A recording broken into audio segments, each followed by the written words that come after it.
Buongiorno e ben ritrovati in diretta su slcaritalia.com, il canale di informazione che abbiamo attivato a marzo dello scorso anno. Tutti i giorni, da lunedì al venerdì, dalle 12 alle 12 e un quarto, sempre in diretta. 15 minuti di approfondimento, aggiornamento, curiosità su tutto ciò che riguarda il mondo del lavoro. La puntata di oggi è divisa in una prima parte, come sempre dedicata alle notizie dell'ultima ora, una seconda parte con gli approfondimenti relativi ai nostri webinar e una terza parte con i suggerimenti tratti dal nostro magazine laborability.com. Passiamo alle notizie dell'ultima ora.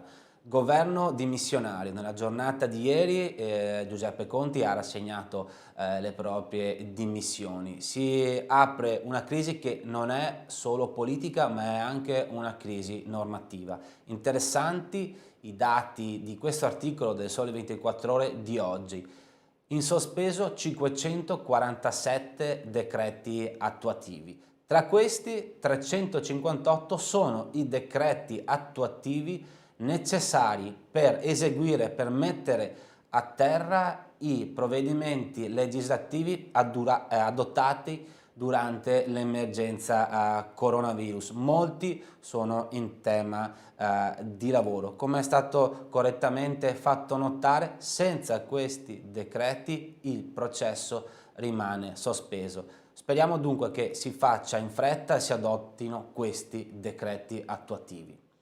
NASPI e ticket licenziamento. Con la circolare 7 del 21 gennaio 2021 l'INPS ha comunicato l'ammontare delle principali prestazioni previdenziali. Tra questi l'ammontare della NASPI e del ticket licenziamento. Per quanto riguarda la NASPI è confermato l'importo già previsto per il 2020, quindi per il calcolo dell'indennità di disoccupazione per l'anno 2021 questo ammonta ad euro 1227,55. Il ticket licenziamento, che è collegato al quantum della NASPI, è di euro 503,30 per ogni anno di anzianità di servizio. Quindi il valore massimo del ticket, che corrisponde al triplo del valore annuo del contributo, ammonta ad euro 1509,90.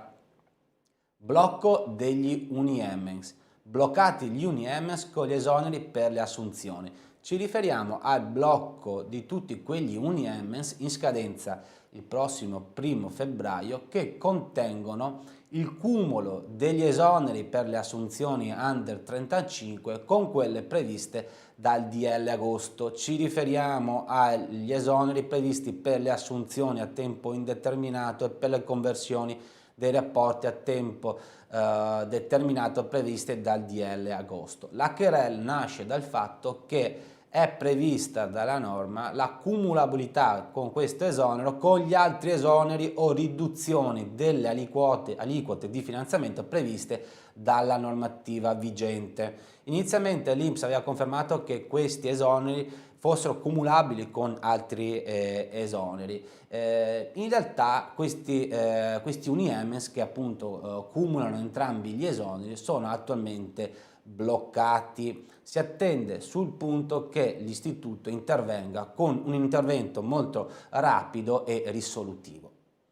Permessi di soggiorno. Con il DL 2 2021 il governo ha disposto la proroga della scadenza dei permessi di soggiorno, inizialmente prevista per il 31 gennaio, è stata prorogata al 30 aprile 2021, quindi tutti i permessi di soggiorno in scadenza sono rinnovati fino al 30 aprile 2021. Non è questa l'unica misura che interessa, ma vi sono ulteriori previsioni che interessano il mondo del lavoro, come la proroga sino a tale data dei termini per la conversione dei permessi di soggiorno da studio a lavoro subordinato, da lavoro stagionale a non stagionale e la validità dei vari nulla osta. Alcuni dati sugli ammortizzatori. Il Consiglio di indirizzo e vigilanza dell'INPS, rispondendo alle richieste formulate negli scorsi giorni, ha diramato una serie di numeri relativamente alle prestazioni previdenziali erogate durante l'emergenza pandemica. Sono numeri comunque interessanti. Riguardano 7 milioni di lavoratori, sono 17 milioni i pagamenti eseguiti dall'INPS, mentre sono 10 milioni i pagamenti anticipati dalle imprese, quindi le imprese hanno anticipato più del 30% delle prestazioni previdenziali. Il totale ammonta a 4 miliardi di ore autorizzati per un costo complessivo di 20 miliardi di euro. Le domande che non sono ancora state evase sono circa 50.000. Rischio stress lavoro correlato. L'INAIL ha pubblicato la versione aggiornata della piattaforma per la valutazione e gestione del rischio stress lavoro correlato ai sensi del testo unico. La versione è aggiornata e l'obiettivo di questa piattaforma è la valutazione dei rischi stress lavoro correlato e la ricerca di eventuali criticità, ad esempio il carico di lavoro, i rapporti personali, ma tanti altri fattori, lo studio di un'adeguata gestione del rischio e il miglioramento delle condizioni di lavoro e il miglioramento delle condizioni di tutela della salute dei lavoratori.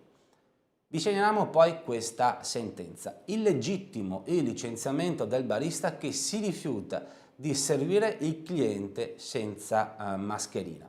Il Tribunale di Arezzo ha ritenuto che non è legittimo il licenziamento disposto dalla società nei confronti del proprio dipendente che si è rifiutato di servire un cliente che non indossava i dispositivi di sicurezza. La società aveva ritenuto questo comportamento un grave inadempimento agli obblighi contrattuali, tale da giustificare il licenziamento per giusta causa. Il Tribunale di Arezzo ha accolto l'impugnazione da parte del lavoratore, rilevando come la condotta contestata al lavoratore non è idonea a ledere definitivamente la fiducia alla base del rapporto di lavoro. E poi importante la successiva motivazione. Scrive il giudice che il lavoratore si è limitato a esercitare il proprio diritto costituzionalmente garantito a svolgere la propria prestazione in condizioni di sicurezza. Sulla base di queste motivazioni il licenziamento è stato ritenuto illegittimo. Vediamo ora i webinar di questa settimana.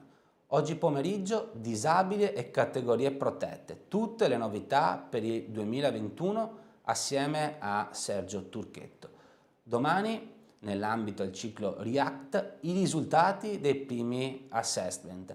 React è il nostro piano per costruire un luogo di lavoro dove vorremmo tornare a lavorare volentieri. Ma concentriamoci sul webinar di oggi pomeriggio. Disabile e categorie protette, tutte le novità per il 2021, focus le convenzioni con le province. A fine gennaio scade il termine per l'inoltro dei dati relativi alla situazione dei disabili in azienda. È certamente un momento difficile e molte aziende sono in difficoltà anche per quanto riguarda questo aspetto. Ci sono delle novità? Sì, ad esempio la situazione di cassa è equiparata ad una situazione che sospende gli obblighi relativamente a questa materia. Ma ce ne sono ulteriori di novità. Ci concentreremo poi con un focus sulle convenzioni con le province. Cosa scrivere, cosa fare, come comportarci. Questi aspetti e molti altri li vedremo oggi assieme a Sergio Turchetto del webinar di oggi pomeriggio. Passiamo ora alla terza parte di questa puntata, il futuro lavoro.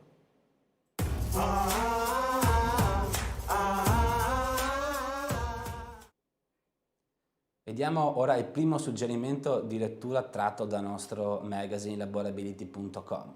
Assunzione crollate del 30% nel 2020.